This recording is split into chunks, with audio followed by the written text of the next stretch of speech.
নমস্কার, ঠিক রাত ৮টা নিউজ 18 বাংলায় দুয়ারে রিপোর্টার নিয়ে আপনাদের সঙ্গে রয়েছে আমি তমশ্রী। শুরুতেই যে খবরের দিকে নজর রাখতেই হবে, 26,000 চাকরি বাতিল বহাল, সব রিভিউ পিটিশন বাতিল করল সুপ্রিম কোর্টের রায়। পুনর্বিবেচনার আবেদনের গ্রহণযোগ্যতা নেই, সব রিভিউ পিটিশন খারিজ করে জানালো সুপ্রিম কোর্ট। সরাসরি চলে যাব, আমার সঙ্গে অর্ণব হাজরা রয়েছে। অর্ণব, তার মানে 2016 যে প্যানেল, সেই প্যানেল বাতিলে নতুন করে নিয়োগ প্রক্রিয়া বাধাহীন।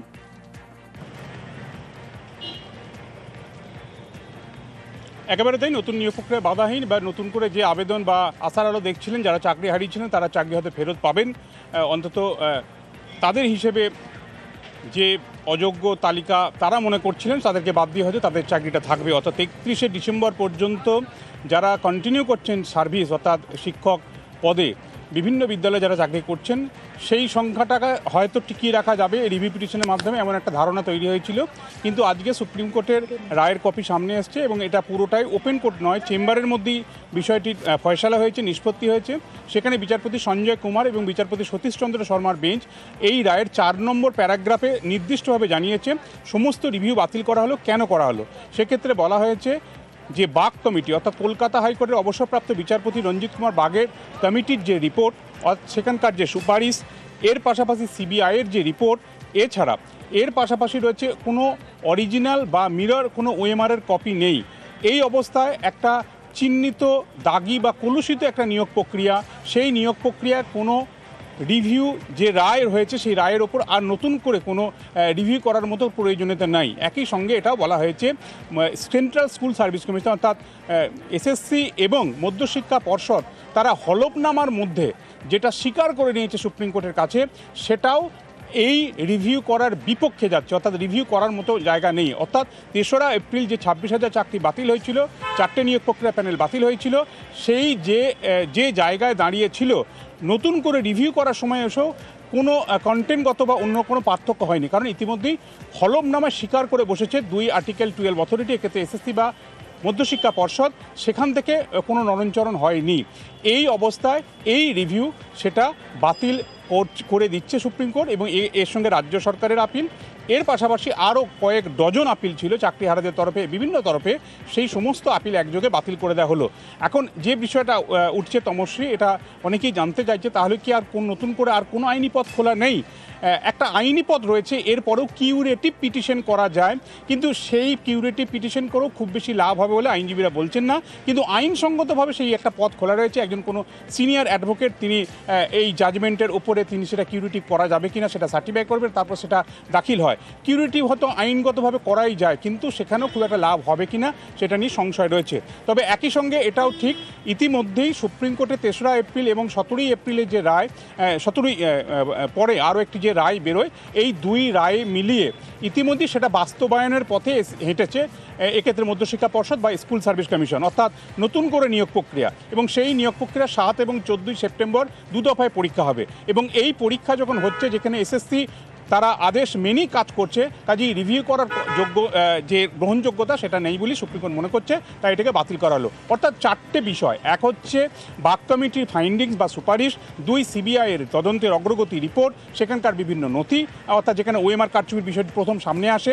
এরপর হচ্ছে 2 সংস্থা, এক্ষেত্রে মধ্যশিক্ষা পর্ষদ বা এসএসসি, তারা হলফনামার মাধ্যমে তাদের বিষয়টি স্বীকার করে নেয় এবং এই 2 সংস্থার মধ্যে কিন্তু একাধিক তথ্যগত নথিগত পার্থক্য রয়েছে, অর্থাৎ পৃথকীকরণ করা যায়নি আদতে যোগ্য কত অযোগ্য কত। এছাড়া একটা নিয়োগ প্রক্রিয়া যেটা মনে করছে সুপ্রিম কোর্ট একটা টেন্টেড প্রসেস, এই টেন্টেড প্রসেসে কোনো চাকরি সেটা পুনর্জন্ম পেতে পারে না, অর্থাৎ যে রায় হয়ে গেছে বাতিলের, সেই রায় রিভিউ করার মতো কোনো জায়গা নেই, সেইটাকে বাতিল করা হচ্ছে বলে সুপ্রিম কোর্টের এই রায়ে জানানো হয়েছে।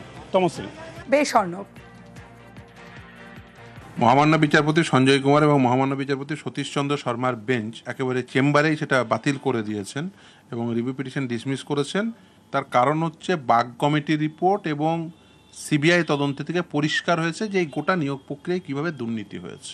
অরিজিনাল ওএমআর শিট নেই, ইভেন স্ক্যান কপিও নেই, যেটা কলুষিত নিয়োগ প্রক্রিয়া, যেখানে টেন্টেড আনটেন্টেড কোনোভাবেই পৃথকীকরণ করা যাচ্ছে না। আমাদের যে লিগাল ইয়ার্ডস্টিকগুলো রয়েছে, যে error on the face of the record হওয়া প্রয়োজন, ওই জাজমেন্টের কোথায় এরর ছিল, পুনর্বিবেচনা করার কোনো প্রকার জায়গা নেই। তাই মহামান্য বিচারপতিরা সেই অ্যাপ্লিকেশনগুলো ডিসমিস করে দিয়েছে, রিভিউ পিটিশন ডিসমিস করেছে।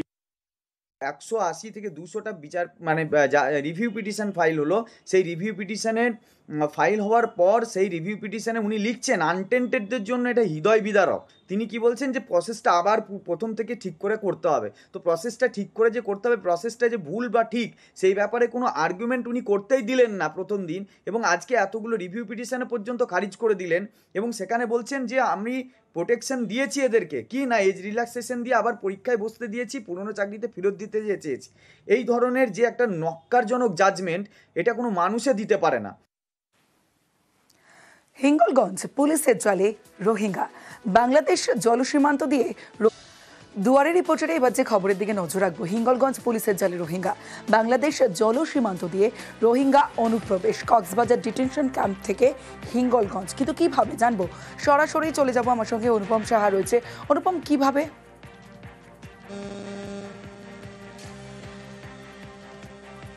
দেখো, গতকাল গভীর রাতে প্রায় রাত 2টো নাগাদ হিঙ্গলগঞ্জের পুলিশ যখন টহল দিচ্ছিল, সেই সময় হিঙ্গলগঞ্জ বাজার সংলগ্ন এলাকা থেকে সেখানে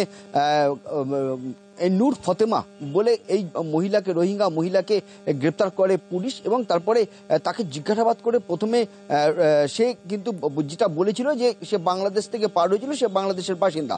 কিন্তু লাগাতার জিজ্ঞাসাবাদ করার পর সে কিন্তু স্বীকার করেছে যে গত 9 মাস আগে থেকে সে বাংলাদেশে এসেছিল এবং বাংলাদেশের কক্সবাজারে যে ডিটেনশন ক্যাম্প, সেই ডিটেনশন ক্যাম্পে সে 9 মাস ছিল এবং সেখান থেকে পালিয়ে সে গতকাল সাতক্ষীরায় আসে এবং সাতক্ষীরা থেকে গভীর রাতে জল সীমান্ত ইছামতি নদী পার করে সে হিঙ্গলগঞ্জ বাজারে ঢোকে এবং তারপরেই হচ্ছে হিঙ্গলগঞ্জ থানার পুলিশের চোখে পড়ে এবং পুলিশ তাকে ধরে গ্রেপ্তার করে। এবং এই যে এবং আজকে তাকে বসিরহাট মহকুমা আদালতে পাঠানো হয়েছে। বসিরহাট মহকুমা আদালত তাকে 14 দিনের জেল হেফাজতের নির্দেশ দিয়েছে। পুলিশ তার কাছ থেকে কিন্তু বেশ কিছু তথ্য পেয়েছে। তার কারণ সে পুলিশের কাছে যেটা স্বীকার করেছে যে এই নূর ফতেমা ছাড়াও আরও বেশ কিছু রোহিঙ্গা যারা বাংলাদেশের ডিটেনশন ক্যাম্পে ছিল, তারা সেখান থেকে কিন্তু পালিয়ে এসেছে এবং তারা কিন্তু ভারতের বিভিন্ন যেসব সীমান্ত রয়েছে সেসব সীমান্ত দিয়ে কিন্তু ভারতে ঢোকার কিন্তু চেষ্টা করছে, এমনটাই কিন্তু জানিয়েছে তারা সে পুলিশের জেলায়। বেশ,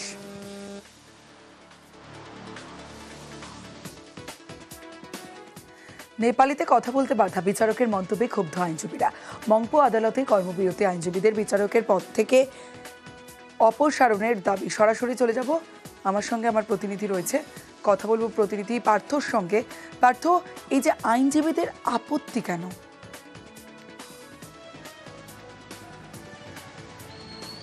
দেখো, মংপু আদালতের ঘটনা গতকালে। সেখানে পাহাড়ের 2 আইনজীবী তারা নিজেদের ভাষা অর্থাৎ নেপালি ভাষায় যখন কথা বলছিল, সেই সময় ওই আদালতেরই এক বিচারক তাতে আপত্তি জানায়। তারা সেই আইনজীবীদের বলে যে এটা নেপালি ভাষা নেপালের ভাষা, ভারতের ভাষা নয়। আর তাতেই কিন্তু আপত্তি উঠেছে। আবার ভাষা নিয়ে পাহাড়ে আন্দোলন। একদিকে যেমন আইনজীবীর আন্দোলন নামে, ঠিক তেমনি কিন্তু পাহাড়ের রাজনৈতিক দলগুলো কিন্তু বসে নেই। অনিত থাপা ইতিমধ্যে এই বিষয়ে রাজ্যের আইনমন্ত্রী মলয় ঘটককে চিঠি দিয়েছেন বিষয়টি গুরুত্বের সঙ্গে দেখার জন্য। অন্যদিকে অজয় এডওয়ার্ড তিনিও কিন্তু তার ক্ষোভ ব্যক্ত করেছেন। পাশাপাশি দার্জিলিংয়ের সাংসদ রাজু বিস্তার বিজেপি, তিনিও কিন্তু আপত্তি তুলেছেন যে নেপালি ভাষা কিন্তু সংবিধান স্বীকৃত ভাষা, তাহলে এখানে আপত্তি কোথায়? আর পাহাড়ের তো এটা নিজস্ব ভাষা, পাহাড়বাসীর মাতৃভাষা হলো নেপালি ভাষা, কেন সেখানে একজন বিচারক প্রশ্ন তুলবেন বা আপত্তি তুলবেন বা এই ভাষাকে নেপালের ভাষা হিসেবে চালিয়ে যাবেন কেন? এই প্রশ্নটি কিন্তু সরব হয়েছে। স্বাভাবিকভাবে পাহাড়ের আইনজীবীরা যেমন আন্দোলনে নামতে, ঠিক তেমনি পাহাড়ের রাজনৈতিক দলগুলো কিন্তু পথে নামার হুঁশিয়ারি দিয়েছে। অবিলম্বে সংশ্লিষ্ট বিচারককে কিন্তু তার পদ থেকে অপসারণের দাবি তারা জানিয়েছেন। পাশাপাশি দার্জিলিং, কার্শিয়াং, কালিম্পং, মিরিক প্রতিটি আদালতেই যেন বিচারকদের, যেসব বিচারক নিয়োগ করা হবে তারা যেন নেপালি ভাষা বুঝতে পারেন এবং বলতে পারেন, সেই বিষয়টিও কিন্তু তুলেছে পাহাড়ের আইনজীবীরা। বেশ, मंगपू की जुडिशियल मजिस्ट्रेट फर्स्ट क्लास जो है, उन्होंने कहा कि नेपाली भाषा नेपाल की है, आप लोग यहाँ पर नेपाली में बात नहीं करेंगे। आपस में बात कर रहे थे, कोई कोर्ट में किसी ने वहाँ पर नेपाली में मूव नहीं किया था, तब भी उन्होंने इस तरह का कमेंट किया, जो हम लोगों को बहुत तकलीफ़ की बात हुई। क्योंकि आज क्या हम लोग कौन सी भाषा में बात करेंगे, ये भी जुडिशियल मजिस्ट्रेट हम लोगों को बताएंगे? ये तो गलत बात हुई है। খেজুরিতে খুনি 2 বিজেপি কর্মীর মৃত্যু তদন্তে নয়মূল। বিদ্যুৎস্পৃষ্ট নয়, খেজুরিতে খুনে তত্ত্ব ভারী বস্তু দিয়ে আঘাতেই মৃত্যু উল্লেখ। মেদিনীপুর মেডিকেলের পিএম রিপোর্ট বদলে গেল এসএসকেএম এ। সরাসরি চলে যাব, অর্ণব হাজরা রয়েছে আমার সঙ্গে, অর্ণবের সঙ্গে কথা বলবো। অর্ণব, কি পর্যবেক্ষণ হাইকোর্টের?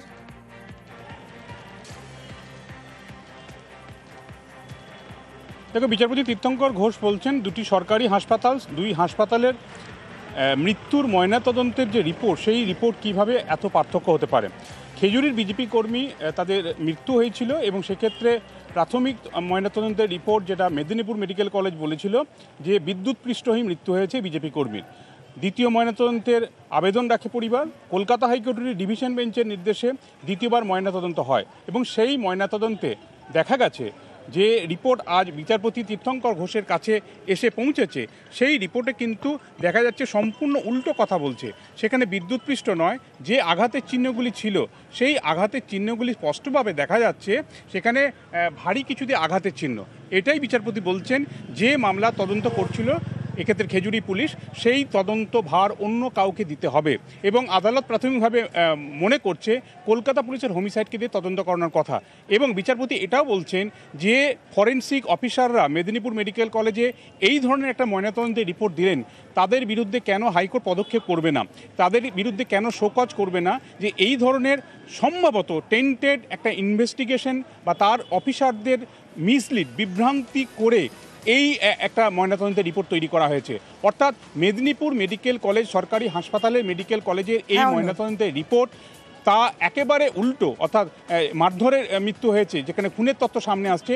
এই বিষয়টাতে ক্ষুব্ধ কলকাতা হাইকোর্ট। বিচারপতি তীর্থঙ্কর ঘোষের কাছে তদন্তভার স্থানান্তর পরিবারের দাবি ছিল সিবিআইকে হাতে দেওয়া হোক। বিচারপতি বলছেন না, সিবিআই নয়, কারণ তাঁর ব্যক্তিগত অভিজ্ঞতা দেখেছেন সিবিআই খুনের মামলায় যে তদন্ত করে তার পরিণতি খুব নিদারুণ হয়, করুণ হয়। অর্থাৎ সেক্ষেত্রে খুব একটা ভালো ফলাফল আসে না সিবিআই তদন্তে।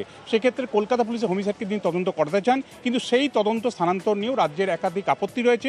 রাজ্যের অ্যাডভোকেট জেনারেল কিশোর দত্ত তিনি এই বিষয়ে আর্গুমেন্ট করতে চান, সওয়াল করতে চান, সেই সুযোগ রাজ্যকে দেওয়া হয়েছে। সেক্ষেত্রে কালকে রাজ্যের বক্তব্য শোনার পরই এই তদন্তভার বদল বা পোস্টমর্টেম নিয়ে পরবর্তী পর্যবেক্ষণ বা নির্দেশ জানাবে এবং সেক্ষেত্রে মেদিনীপুর মেডিকেল কলেজের বিরুদ্ধে যে কড়া পদক্ষেপ নেবে কলকাতা হাইকোর্ট, এমনটা হুঁশিয়ারি দিয়ে রেখেছেন বিচারপতি তীর্থঙ্কর ঘোষ। বেশ, দুজনের মৃত্যুর ব্যাপারে আমরা একটা প্রেয়ার করেছিলাম রিট পিটিশন দিয়ে, সেকেন্ড পোস্টমর্টম করা হয়, যেখানে ফার্স্ট পোস্টমর্টম বলছে যে ইলেকট্রিকিউশন হয়েছে আর বেশ কয়েকগুলো ইনজুরি যেটা পিঠের ওপরে আছে ভিকটিমের, সেটার ব্যাপারে কিছু বলা নেই। সেই সেকেন্ড পোস্টমর্টমে বলছেন সেই ইনজুরিগুলোর ব্যাপারে আর বলেছেন যে এটা মারধরের থেকেও এই কেসটা হতে পারে। সো দেয়ারফর এই যে দুটো কন্ট্রাডিক্টরি ভিউয়ের জন্য এখন কোর্ট সেটাকে বিচার করবে আগামী দিন, কালকে 3:30 সময় আবার মামলাটাকে রেখেছে। কিন্তু এটা ঠিক যে একটা সেকেন্ড পোস্টমর্টম এসছে সামনে, যেখানে একটা পুরোপুরি ডিফারেন্ট ভিউ এসছে, যেখানে হিস্ট্রি অফ অ্যাসল্ট পাওয়া গেছে। খেজুরির কেসে আমরা প্রথম থেকে বলেছি পিঠে দাগ, মাথায় হেড ইঞ্জুরি এগুলো আছে। দ্বিতীয় পোস্টমর্টম পশ্চিমবঙ্গ সরকারের হসপিটালেই হয়েছে এসএসকেএমে। দ্বিতীয় পোস্টমর্টমে পরিষ্কার হেড ইঞ্জুরি, পিঠে কাটার দাগ ইত্যাদি পরিষ্কার বলা হয়েছে। আমরা আশা করব যে কলকাতা আদালত, হাইকোর্ট, সিঙ্গেল বেঞ্চ তারা এটা সিবিআইকে বা কোর্ট মনিটরিং কোনো সেন্ট্রাল এজেন্সিকে দেবে। আমি এর অন্তিম কিনারা পর্যন্ত যাতে জাস্টিস পায় পরিবারগুলো, তার জন্য যা করার করব।